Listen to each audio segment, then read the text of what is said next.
வணக்கம் மக்களே, இன்றைக்கி வந்து ஒரு டேஸ்ட்டான விரால் மீன் குழம்பு எப்படி செய்கிறது அப்படின்னு சொல்லி காட்ட போகிறேன். வாங்க பார்க்கலாம்.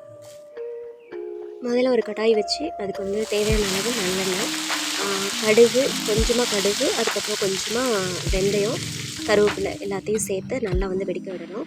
அதுக்கப்புறம் ஒரு காரத்துக்கு 3 பச்சை மிளகாய் வந்து சேர்த்துருக்கேன். அப்புறம் ஒரு 20 பல்லு சின்ன வெங்காயம் உரிச்சு வச்சு 2ஆக கட் பண்ணி வச்சுருக்கேன். அதையும் சேர்த்து இதில் நான் வந்து நல்லா வதக்கணும். வெங்காயம் ஒரு அரைது ரொம்ப வதங்கணும்னு அவசியம் இல்லை. ஒரு லைட்டாக வெந்ததுக்கப்புறம் இதுக்கு வந்து 2 தக்காளி வெட்டி வச்சுருக்கேன். அதையும் இதில் சேர்த்துக்கிறேன். இந்த வெங்காயம் தக்காளி வந்து ரொம்ப வதங்கணும் அவசியம் இல்லை.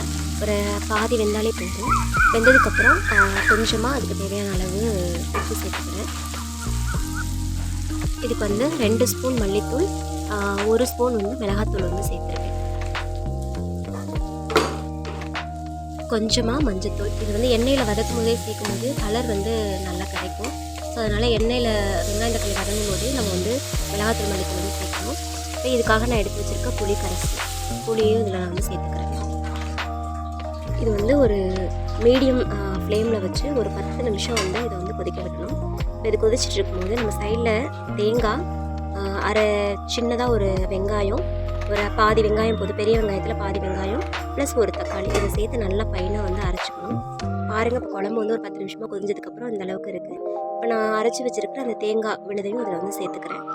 சேர்த்துட்டு இது வந்து ரொம்ப நேரம் கொதிக்க வேண்டாம். இது வந்து ஒரு 2 நிமிஷம் ஒரு மீடியம் ஃப்ளேமில் வச்சு ஒரு 2 நிமிஷம் இது கொதிக்க வச்சா போதும்.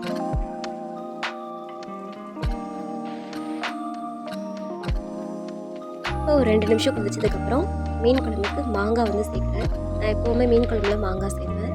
மீன் குழம்புக்கு மாங்காய் தான் டேஸ்ட்டாக இருக்கும். ஸோ இதில் வந்து நான் ஒரு பாதி மாங்காவை சின்ன சின்னதாக வெட்டி இதில் சேர்த்துக்கிறேன். சேர்த்துட்டு இதையும் ஒரு 2 நிமிஷம் வந்து மூடி வைக்கிறேன்.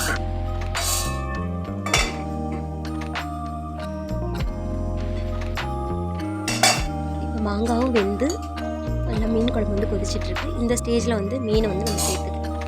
நான் வந்து விரால் மீன் வந்து 1 கிலோ எடுத்து இதில் வந்து கழுவிட்டு மஞ்சத்தூள் போட்டு கழுவிட்டு இதை நான் எடுத்து வச்சுருக்கேன். இதையும் நான் அந்த மீன் குழம்புல சேர்த்துக்கிறேன்.